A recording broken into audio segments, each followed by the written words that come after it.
Bienvenidos nuevamente a Despacho Abierto. Hoy tengo el honor de estar con el doctor Omar Nir Yassin, a quien respeto muchísimo por haber sido profesor mío en la universidad y que me enseñó muchos de los aspectos del derecho laboral. Omar, ¿cómo estás? Gracias, muchas gracias por darnos esta entrevista.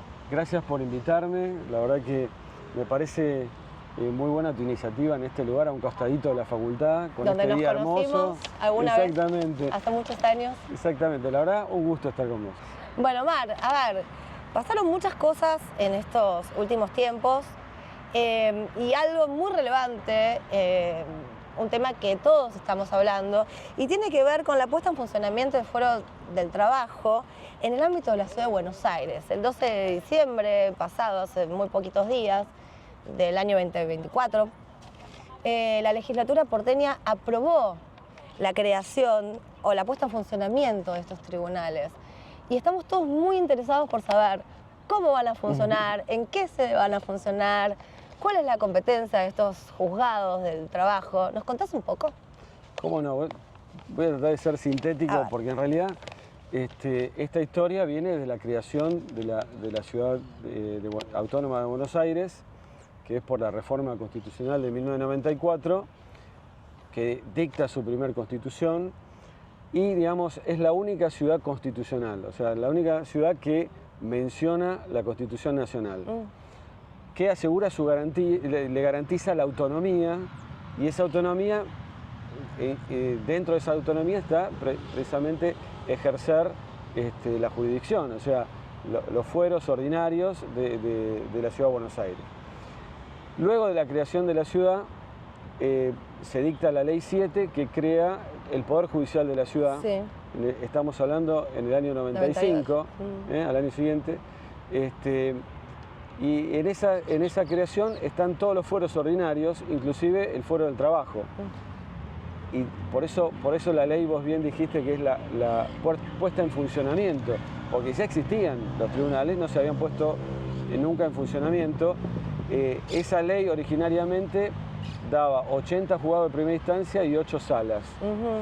Lo que hace esta nueva ley a la que aludís vos es que la Ciudad de Buenos Aires, asumiendo su competencia constitucional de ejercer la jurisdicción en el ámbito laboral, pone en marcha la creación de 10 juzgados laborales y una Cámara de Apelaciones compuesto por 2 salas. 2 salas.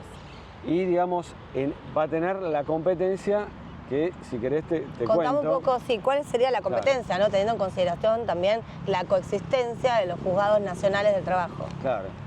En realidad, digamos, la Ciudad de Buenos Aires podía haber tomado toda la competencia integralmente, como la que tiene actualmente, idéntico a la jurisdicción de los tribunales de trabajo nacionales, pero por arrancar con una reducida cantidad de juzgados, se autolimitó y dijo los conflictos individuales del trabajo, donde la ejecución del contrato de trabajo fue en la capital federal, o sea, en la Ciudad Autónoma de Buenos Aires. Y luego agregó los recursos provenientes de las comisiones médicas de la Superintendencia de Riesgo de Trabajo. Esa va a ser la competencia originaria y va a coexistir con el resto de la competencia que va a ejercer los tribunales nacionales del trabajo. Que serían los que aplicarían los otros 2 incisos del artículo 24 de la LO.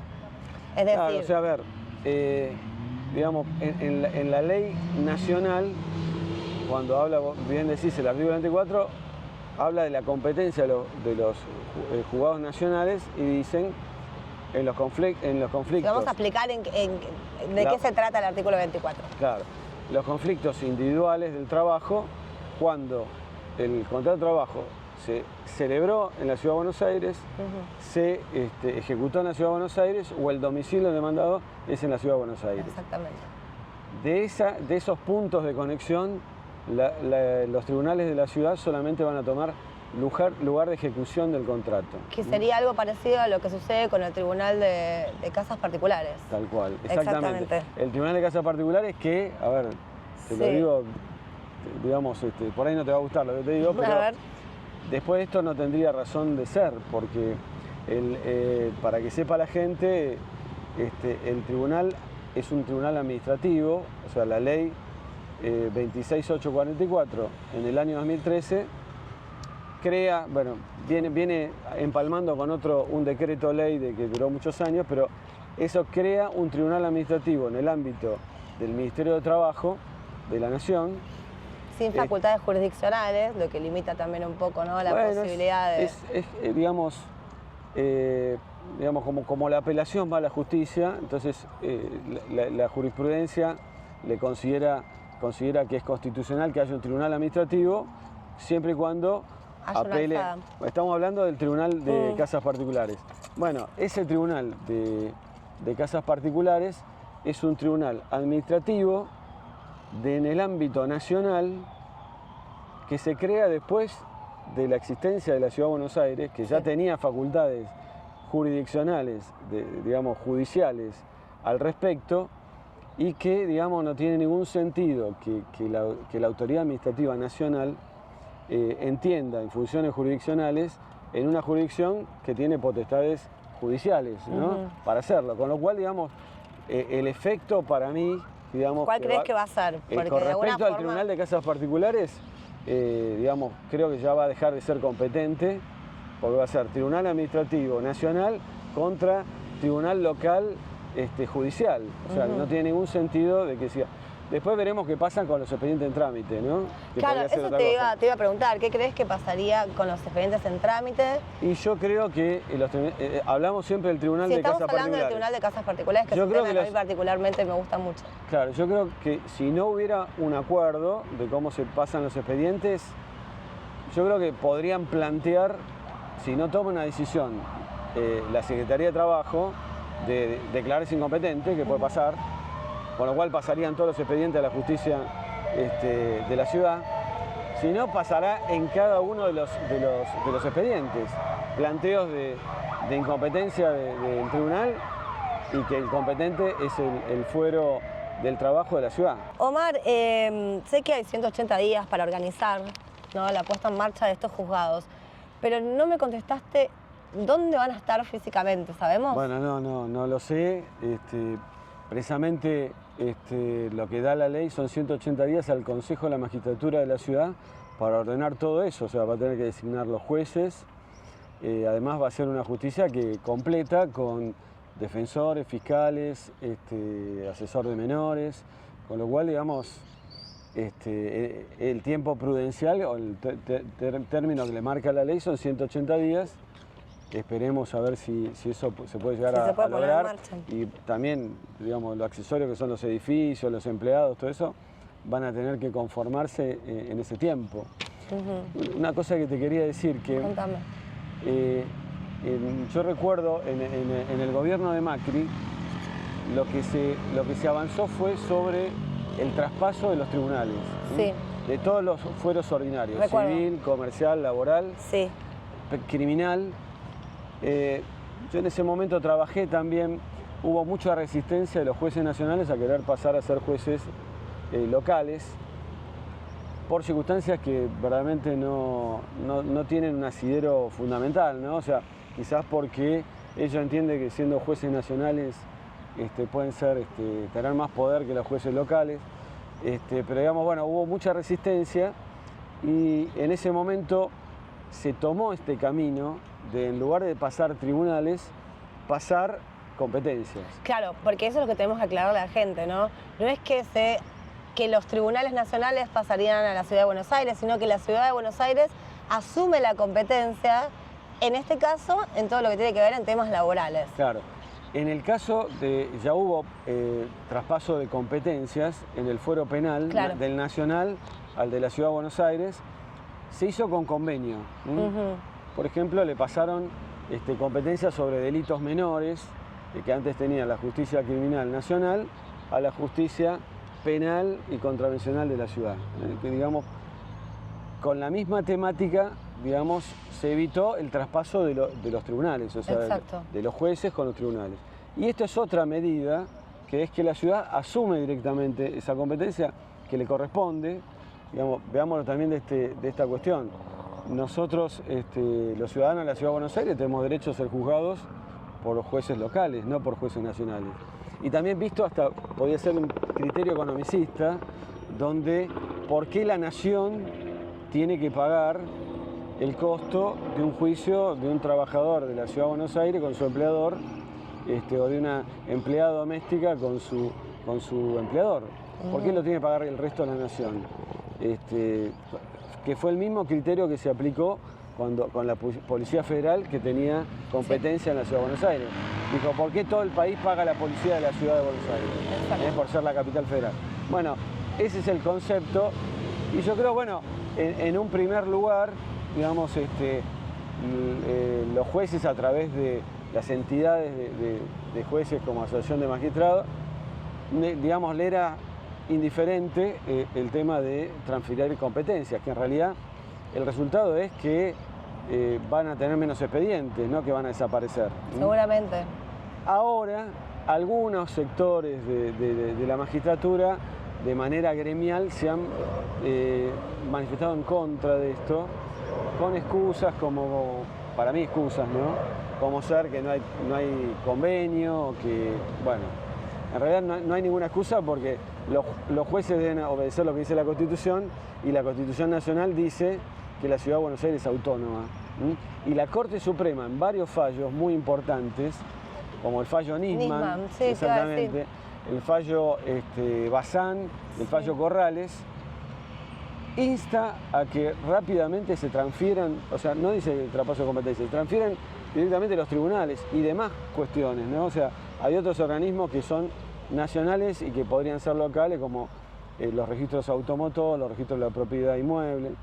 Entonces, es más, el fallo Nisman, que tiene, digamos, dice, hacía 20 años que ya estaba creada la ciudad, ahora hay muchos más, decía que como que estábamos en mora y que sin más trámite debía realizarse eso. El fallo, la Corte misma decía que no podían cuestiones ordinarias de la Ciudad de Buenos Aires llegar a la Corte Nacional sin pasar por el Tribunal Superior de la ciudad, o sea que le da esa entidad al Tribunal Superior de la Ciudad de Buenos Aires para entender antes que la Corte Suprema de la Nación. ¿Y vos con qué crees que tiene que ver eso? Porque yo creo que tiene que ver con que los jueces naturales, los jueces del lugar, podrían entender un poco mejor, o a lo mejor tener más conocimiento de las causas y de los hechos que se desarrollan en la ciudad. ¿Vos crees que tiene que ver con eso? Y de la misma forma se aplicaría al ámbito de las relaciones laborales que se ejecutan en la ciudad. Yo creo que, veámoslo, pongámosle el subtítulo ventajas para los judiciales. A ver. Los judiciales somos nosotros no los abogados solamente, sino las personas que recurren a la justicia o son demandados o demandantes en la justicia. Bueno, lo que se apunta en el plano del derecho al trabajo es a tener, digamos, expedientes que circulen más rápidamente y se obtengan sentencias más rápidamente. Nosotros vemos que en el ámbito nacional, por distintas circunstancias, no es cuestión de repartir culpas, pero un expediente dura entre 6 y 7 años. O sea, hay un dicho que dice, la justicia cuando tarda mucho no es justicia, ¿no? Sí. Imagínense ustedes un despido que, digamos, la ley establece una indemnización para el trabajador que es despedido porque le produce un daño el quedarse sin trabajo. Ahora, que ese daño te lo reparen 7 años después no tiene ningún sentido. Entonces, con ningún tipo de actualización alcanza. Claro, lo que se espera que con estos tribunales del trabajo de la ciudad, las causas sean más ágiles, el juez sea un juez de cercanía, digamos, que juzgue sobre lugares de trabajo que están hasta cercanos al tribunal, o sea, puede tener esa inmediatez, esa cercanía con el conflicto. Y digamos, bueno, y además eso va a hacer que los juzgados nacionales que van a seguir funcionando tengan menos expedientes, porque parte de la competencia la va a llevar el fuero del trabajo. Por ejemplo, los recursos que vienen de las comisiones médicas de la Ley de Riesgo de Trabajo, que, digamos, para que la gente entienda, hay un procedimiento previo, sí, una instancia que se hace ART, Superintendencia de Riesgo de Trabajo, una junta médica, para decirlo en términos que entienda todo el mundo, y que si eso no hay un acuerdo, no hay un ofrecimiento y un acuerdo por parte de la ART, pasa a la justicia como un recurso, claro, no como una demanda. Exacto. Bueno, hoy en día casi la mitad de los expedientes que llegan a la Justicia Nacional del Trabajo son de recursos de la Superintendencia de Riesgo de Trabajo, con lo cual son más o menos 15.000 al año. Esos 15.000 expedientes van a tramitar en la Ciudad de Buenos Aires, en la Justicia de la Ciudad de Buenos Aires, y van a ser 15.000 expedientes menos que va a tener la Justicia Nacional, con lo cual esperamos que con eso sí acorten los plazos de duración de los juicios de la Justicia Nacional también. Sí, sería una manera de que todo fluya un poco mejor. Exacto. Ahora, también se dictó en estos días un nuevo Código Procesal para la Justicia del Trabajo. ¿Qué aspectos novedosos y relevantes, distintos a lo que estamos acostumbrados en el procedimiento de la Justicia Nacional, encontrás como para destacar? Bueno, es una ley procesal que trata, digamos, también los principios de celeridad, inmediatez, y sí incorpora algunas cuestiones para destacar, para que sea más fluido el trámite judicial, y por ejemplo incorpora el tema de la audiencia digital, ¿no? O sea, menciona un sistema digital, cosa que digamos, la ley nacional, la 18... Claro. Ni se imaginaban los legisladores que creaban la 18345 que íbamos a llegar a una instancia donde todo lo podemos hacer sentados en un despacho o en un bar. Tal cual. Digamos, la ley vigente actualmente no habla de los sistemas informáticos. Por ejemplo, el nacional Lex 100 ni se asomaba al momento que se dictó la ley, con lo cual, digamos, no lo mencionan. Todo lo que funciona con el Lex 100 es a través de una acordada de la Corte. Exactamente. Que, digamos, hasta algunos colegas cuestionan cómo un procedimiento no está regido por una ley, sino por una acordada de la Corte, ¿no?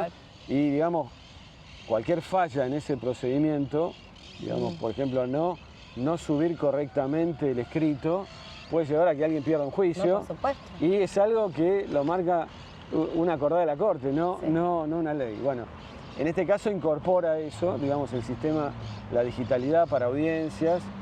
Bueno, es una ley moderna, adaptada a las circunstancias y tendiente a que, digamos, sean a la celeridad de los juicios, a la inmediatez, a los principios procesales que son comunes con la ley nacional, pero, digamos, ayornado a la actualidad.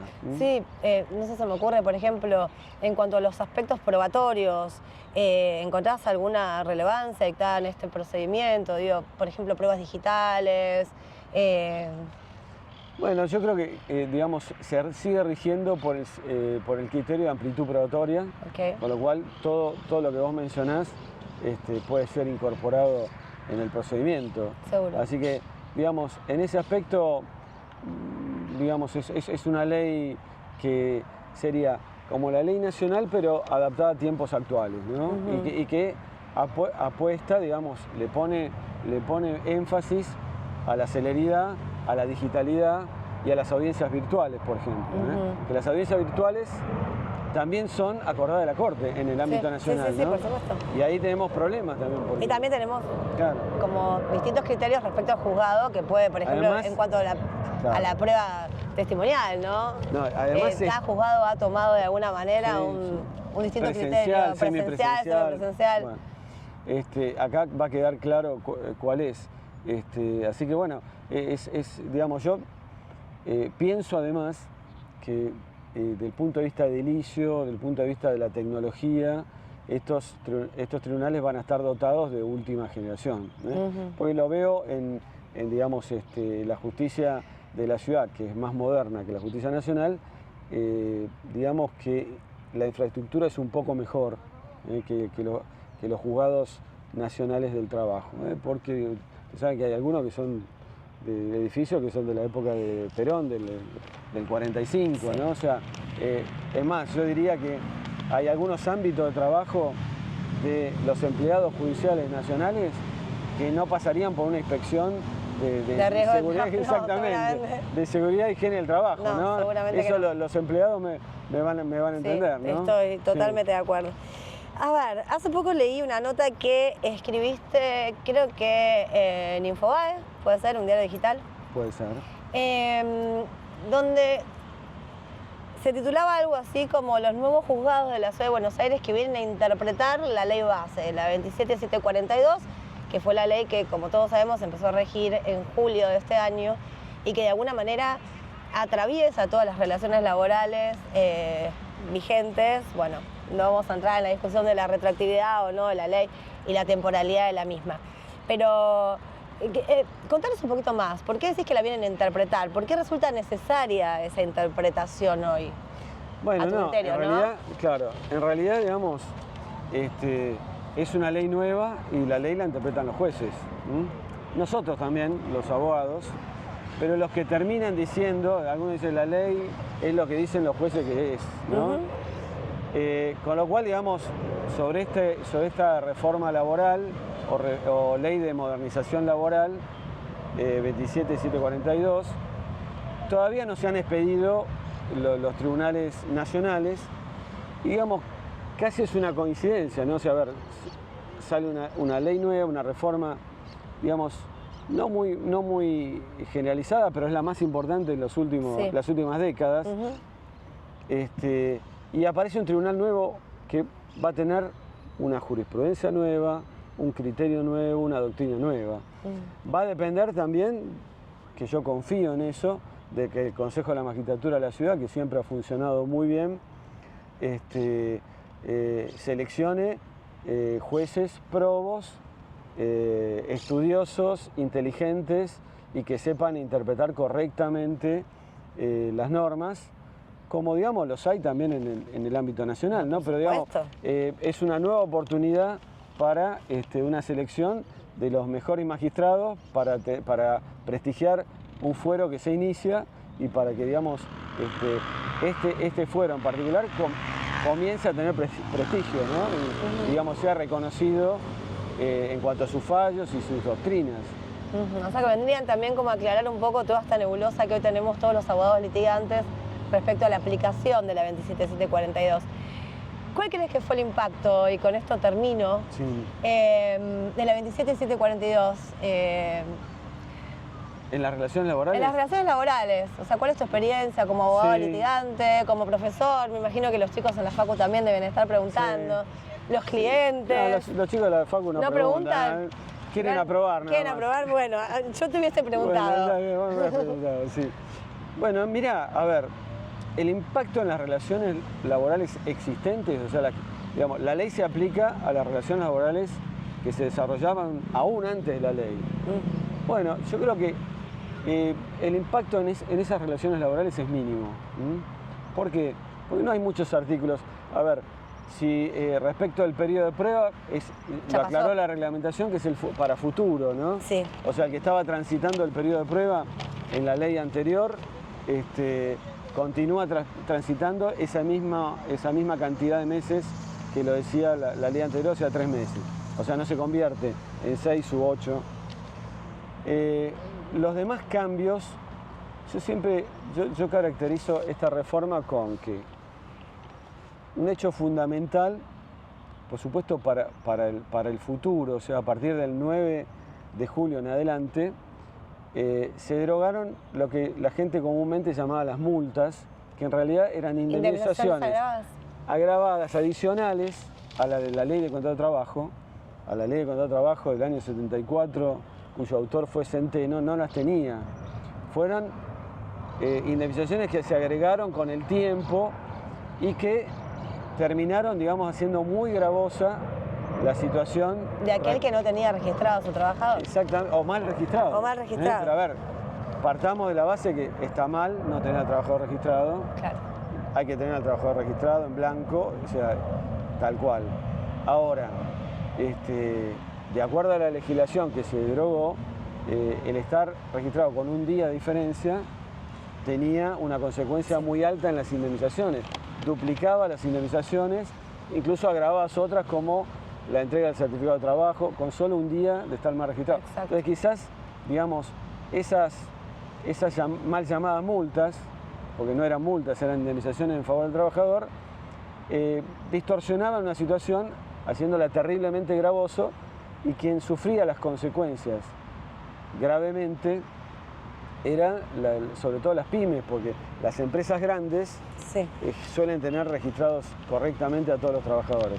Quien no lo puede hacer son las pymes, que, digamos, habría que ahondar a los motivos por los cuales las pymes no pueden tener, cumplir absolutamente con la ley, quizás porque es muy caro tener a un trabajador en blanco y habría que trabajar sobre eso también, pero digamos, bueno, es un tema económico, pero yo entiendo que sí que habría que trabajar sobre la baja de cargas para que, digamos, tener un trabajador en blanco y no valga la pena tener un trabajador en negro y arriesgarse y hay que tenerlo en blanco. Más allá de pensar de que uno tendría que ver que cuando uno tiene al trabajador registrado está cumpliendo, diría, hasta con un mandato social, ¿no? Sí, porque, digamos, una persona que no tiene obra social, que después va a estar privada de una jubilación, bueno, está muy mal eso. Vos lo ves en el tema de casas particulares, que es tu tema, que digamos, sobre todo en casas particulares, que el aporte es mínimo, sí. No se entiende por qué no se tiene a la trabajadora registrada, que yo siempre le digo... Es una costumbre, una mala costumbre argentina. Es una mala costumbre. A veces también hay un poco de ignorancia de que la trabajadora pide que la tener en negro para no perder otros beneficios, que no los pierde, o sea, habría que explicarle que no los pierde. Bueno, y yo siempre le digo al que no tiene registrada una trabajadora de casas particulares, decir, bueno, mira, si yo voy a tener un accidente, va a tener que vender la casa para pagarle el accidente a la mala, persona. Terrible situación, ¿no? Así que bueno, entonces estábamos hablando de la ley base en realidad, en estos aspectos que vienen a modificar. ¿Vos creés entonces que ya hoy está modificando de alguna manera el futuro de los trabajadores argentinos? Mira, yo lo que creo es, te decía, el aspecto favorable, o sea, ¿qué hay de favorable en quitar indemnizaciones adicionales por la mala registración? Bueno, la contrapartida de eso, más allá de todo lo que te conté, es que los empleadores tomen trabajadores, porque digamos, mi ejercicio profesional, digamos, que me lleva tanto a defender trabajadores como empleadores, me ha hecho escuchar cosas de empleadores diciendo yo no tomo más un trabajador porque cada trabajador es un juicio, cada juicio verdaderamente o para hay qué que lo voy dar a vuelta. registrar si igual me van a hacer juicio. También, o digamos, nos echan la culpa a los abogados que mentimos en las condiciones para reclamar digamos, bueno, está bien, si a un abogado hace eso está mal, es de mala fe, no debería hacerse, pero bueno, ¿Vos qué crees que esto va a ser un incentivo para las pymes? Yo creo que va a servir junto con una reactivación económica, porque también, digamos, un empleador toma trabajadores si los necesita. Sí, claro. Digamos, si no lo necesitan, lo tome. Entonces tiene que haber una legislación adecuada y también un impulso económico que lleve a que las empresas quieran producir más y que haya más consumo. O sea, que se mueva la rueda de la economía. Entonces yo creo que con esto va a estar listo, que cuando se empiece a mover la rueda de la economía, va a haber una legislación adecuada al trabajo moderno. Sí. Omar, tan claro que como cuando eras mi profesor, así que te súper agradezco. Vos tan inteligente como cuando eras mi alumna. Sí, no, menos. Bueno, muchísimas gracias, Omar, gracias a todos. Gracias a vos. Y nos vemos en la próxima. Hasta luego. Chao, chao.